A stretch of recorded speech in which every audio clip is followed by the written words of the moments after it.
Greetings, everyone. Hope all of you are having an absolutely fantastic day. In this video, I want to accomplish two tasks. First, I want to review all the current mechanics for ship combat in Rogue Trader. You all know on this channel we like to break down complicated CRPG systems. We'll review how combat works, ship post, and the different options you receive upon leveling up.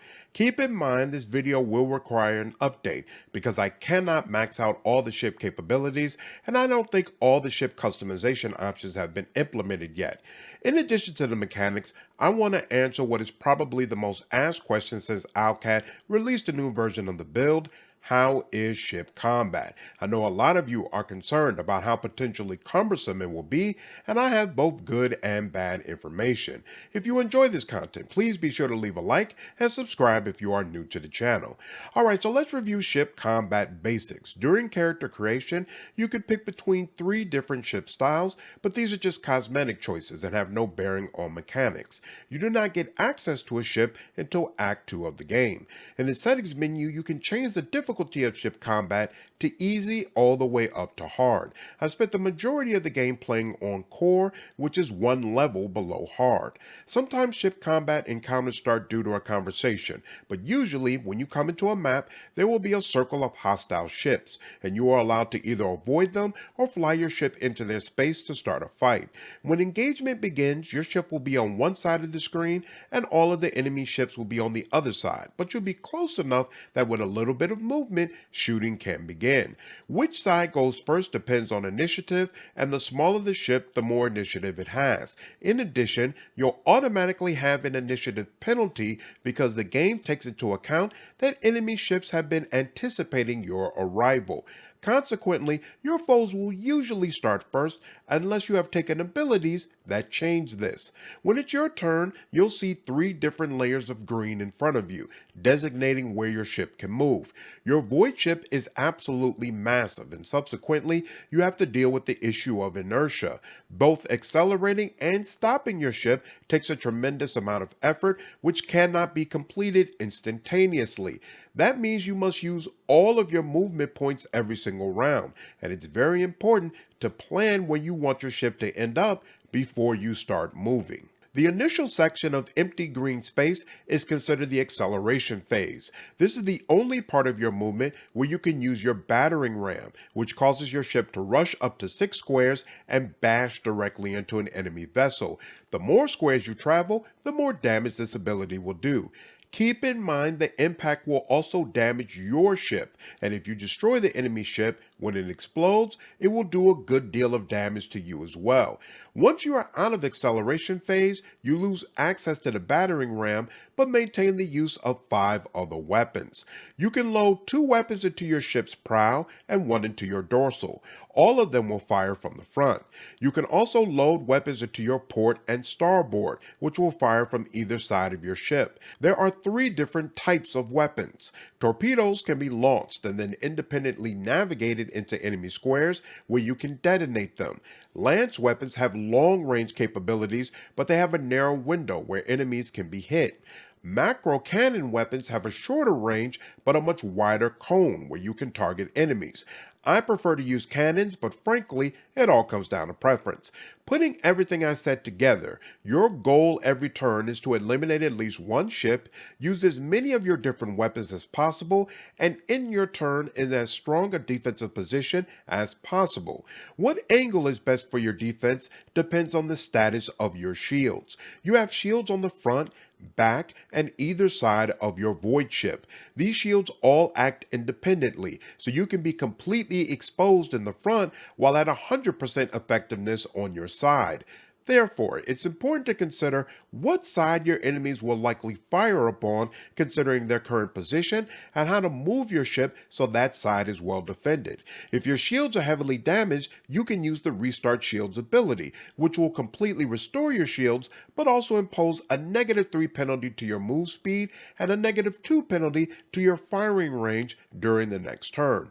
Also, this ability can only be used if there's at least some of your shields left, so if they are completely destroyed, that side will be exposed for the rest of the battle. If enemies are able to get past your shields, then they will directly hit your hull, which is your ship's health. If this bar reaches 0, then obviously you will lose the fight. You can increase the strength of your hull in the upgrade section of your Voidship Management interface. Upgrading the hull requires scrap, which is gained after every combat encounter. This is also used to repair your hull after encounters, and you can use it to upgrade your RAM, which both increases its damage and decreases the amount of damage you take when using the RAM. This screen is also where you can upgrade all the various parts of your ship. All of your weapons, along with your shield, engine, armor, and all specs can be upgraded.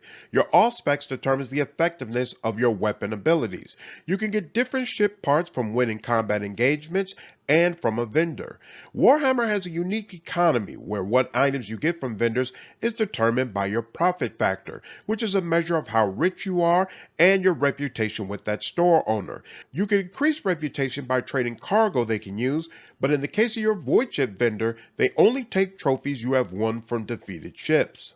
The second tab of Voidship Management is where you actually choose different abilities and passive upgrades for your ship. We'll go through all of them in a bit. The last section is Post, and this is where you can select party members to own specific aspects of space combat.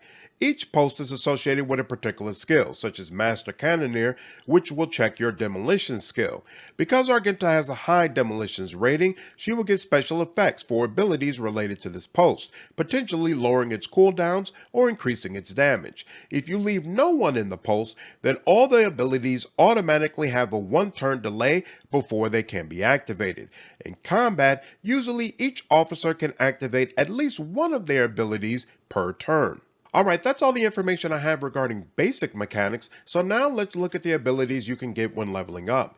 During every fight you gain XP, and the win screen will let you know how close your Voidship is to gaining another level.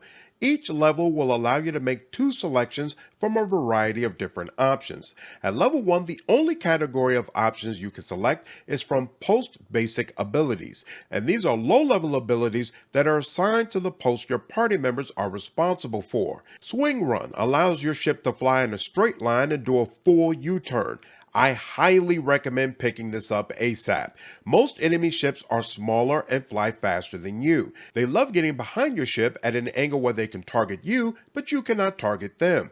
Navigating back into an angle where you can target them is slow when using regular movements, so this is a great option both offensively and defensively. Torpedo Control gives you control of the nearest torpedo salvo with 5 movement points. If you use torpedoes on a regular basis, and they are great, so I absolutely recommend you do, then this is a no-brainer. Reinforced shields can be placed on one part of the shield and increases your chance at absorbing attacks from that side. This is another must-have skill because sometimes you absolutely know enemies are about to light you up from one side, and this will help mitigate the damage. New heading allows you to make turns at a 90-degree angle instead of a 45-degree angle. I never picked this up, but it's definitely a great option that will give you more flexibility in how your ship is positioned.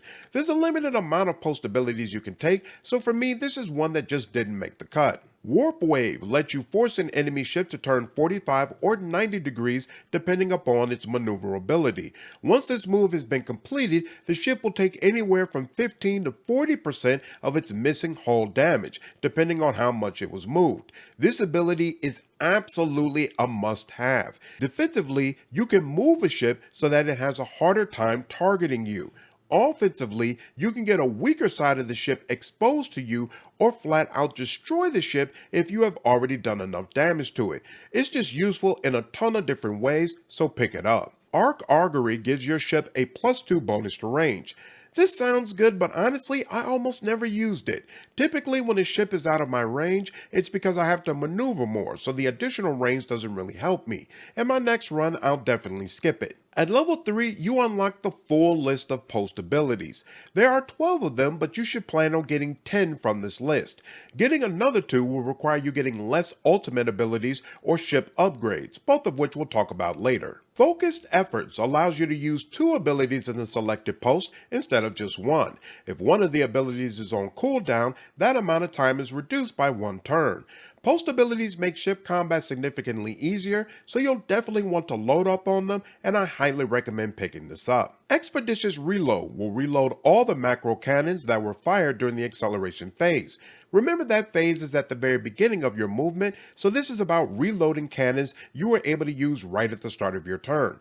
I prefer using the cannons and usually can fire early in my movement phase, so I picked this up, but whether or not it works for you depends on your playstyle. Next on the list is Shield Pulse, which disrupts an enemy's defenses by either removing their shields from one side or removing their hollow shield charges. This is a big deal, as hollow shields is basically the Voidship version of mirror image, creating several illusory doubles of the enemy ship. If you attempt to target it from afar, most likely you will just remove one of the illusions instead of hitting the ship itself. You can mitigate that by getting up close, but most of the time these ships are very nimble, and consequently it can be difficult to close the distance. All of that is to say, without question, you should get this skill, and don't be intimidated by its 25% reduction to your shields. Strafe allows your ship to move a couple of tiles to the left or the right. This can be useful if you just need a slight change for a better angle on your target. I like the other movement options more, but this definitely has its uses. Shallow Jump allows you to teleport 5 cells in a forward direction. Pirate ships will attempt to flee when you get them down on low health, and many of them are very quick, so this can be a great way to catch up and ensure you get the loot and XP you deserve. It also obviously has uses in combat against other types of enemies, so I would definitely grab this. Vulnerability Scan allows you to create a vulnerable spot on one side of a ship, and all damage to that area is increased by 30%. Without question, you want to get this, and it's another reason Warp Wave is so useful, because sometimes you can turn a ship's vulnerable side toward you. Make sure you pick both of those abilities up early. At level 4, you'll start picking up ultimate abilities. These are abilities that can usually only be used once per combat, and some of them have an even longer cooldown. I use these very rarely because it didn't seem like the cooldown for them worked quite right, so unfortunately I'll just tell you my thoughts on what they do based on the description, but I cannot provide a lot of first-hand knowledge. Like I said before, there are post abilities still available in this menu, but I would recommend ignoring them so you can get all 6 ultimate ability options. The first one is called Boarding Party, and this causes an internal fire on an enemy ship that deals 5 to 10 damage per round, while also potentially crippling the ship for 1 round. There are a bunch of situations where freezing an enemy in place is very useful, and the damage over time isn't bad, so this is nice to have in your arsenal. All Hands on Deck causes your torpedo tubes to be loaded with 3 torpedoes instead of 1. If you use torpedoes on a regular basis, obviously this is fantastic to have. I definitely enjoy them and plan to pick this up. Corpuscari Chant causes the most damaged sector of your shields to be restored up to 50%. This will be fantastic to use in long brawls where your vessel has been severely punished. Might be the first one that you want to pick up on the list. Maximum Overdrive provides a +2 bonus to your speed and a +1 bonus to your maneuverability until the end of combat, and your ram damage is increased by 100%. I like using the champ more for really tough brawls, but if that is on cooldown, this is a great backup option, especially if you like using the ram. Empyrean Storm makes up to 7 attacks on random enemies within 8 cells, each dealing 8 to 14 warp damage. I've never used this, so I'm not sure if it will attack a single enemy 7 times when no other enemies are close by. If that's the case, this is absolutely a fantastic boss killer. Finally, Premonition allows you to scan for favorable positions, and when you're in those positions, evasion increases by 35%. I think this is the least useful out of all the options because which positions are most advantageous is wholly dependent upon the positioning of your enemies. Navigating to specific points for increased evasion when it makes you more vulnerable to enemies doesn't sound like a good idea. At level 5, you will start being able to select ship upgrades. This list of options provides passive bonuses, and they are completely separate from the ship upgrades you can do directly to specific parts of the void ship. You have 8 to choose from, but there are 10 opportunities to select them, so you can scroll down and pick up a couple more post abilities in the last 2 levels. Improved RAM allows your void ship to deal twice as much additional damage based on how many tiles have been traveled. If you use the RAM a lot, this is definitely worth picking up. Sanctified Restart changes your Restart Shield's ability to only inflict a -2 speed reduction and completely removes the firing range penalty. Without question, this is an upgrade you'll want to get. In tough fights, it's really difficult to avoid damage, and using restart shields with little to no penalty is a big boon. Silent running ensures your ship acts first in combat before large enemy vessels. Smaller vessels will sometimes act before you unless you also take silent running too, which ensures you act first in almost all encounters.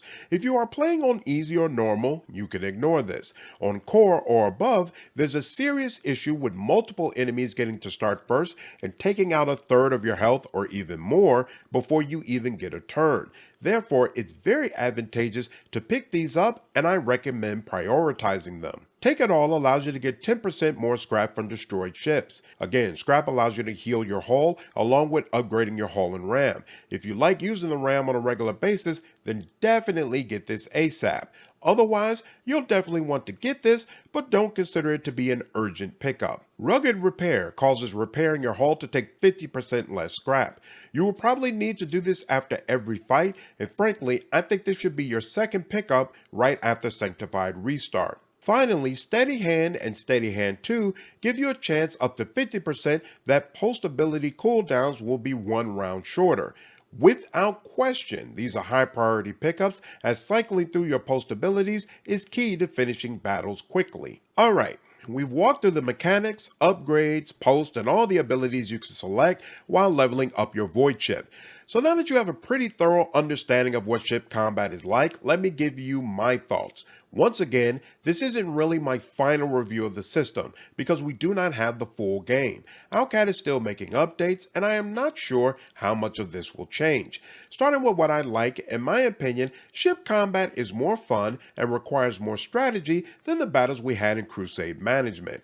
Of course, part of that is due to the way I handled Crusade Management, which was always selecting a magic-based general and fireballing everything into oblivion. I haven't found a similar I win button for this, so you really have to go into every fight and use proper tactics. That being said, it also feels easier to understand, so I think a lot of people who could never get into Crusade Management will be comfortable with this after watching 1 or 2 walkthrough videos.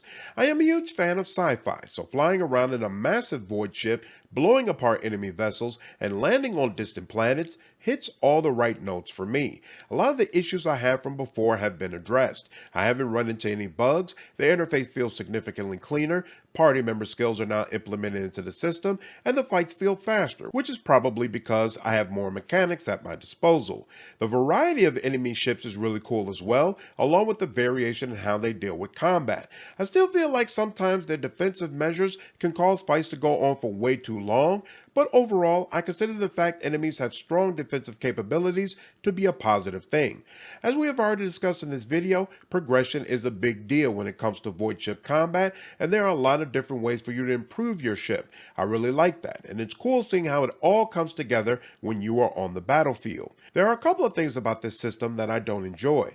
I have done most of my playthrough on core difficulty, and a couple of encounters were extremely poorly balanced to the point that I just turned the difficulty down to easy out of frustration. I submitted suggestions for both of them, and hopefully they will be adjusted. It's also way too difficult to raise your reputation with the vendor who provides ship-related items. I am almost done with Act 2 and still have barely been able to get anything from him. Those two issues are small and can easily be fixed. What I don't think will be fixed is, to me, ship combat doesn't feel tightly roped into the main story the way these minigames have been in previous Owlcat entries.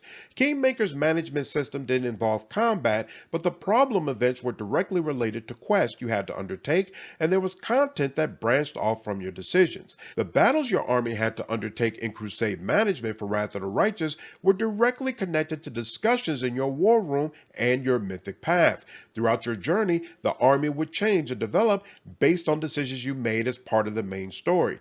In comparison, space combat feels completely separate from the rest of the game. The battles you have there are never referenced. The rewards you gain feed into making your ship better, but they have no impact on the main story or your overall journey. It also feels like the vast majority of these battles are optional, and yet you really have to take them to be powerful enough for the battles that are mandatory. Again, my perspective might change upon full release, but right now, it just doesn't feel tightly woven into the overall campaign. That wraps up all the information I have regarding ship combat. I will continue making videos on this game leading up to release, so let me know if there's any other content you are looking for. Hope all of you enjoyed this video. Take care.